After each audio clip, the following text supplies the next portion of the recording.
dikenler sen meni namarda meteceğleme hadinandan bir gün menin rızkımı binnenge meteceğleme hadinandan bir gün menin rızkımı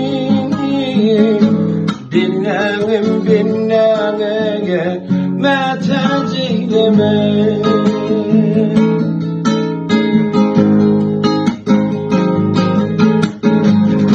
kervan bolsam hala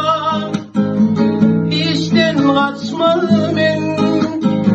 namar köprüsünden ölsem ötmezmin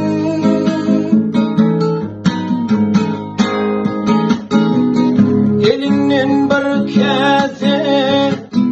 çayın içmezmin sağ elim sol elmeye meteceğleme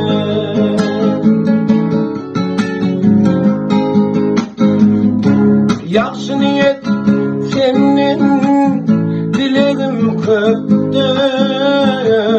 acı sözler dilin çıkan bıraktır doğanın doğana bakası yoktur ağanım inine meteceğleme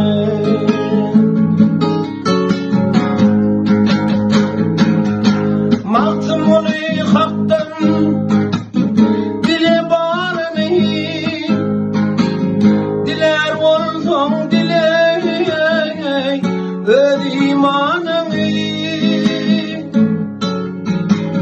ey ava değil ki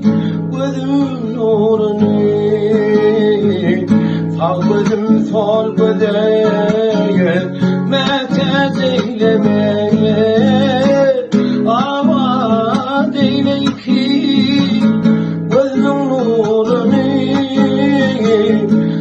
gözüm sol gözmeye meteceğleme ağanım minine meteceğleme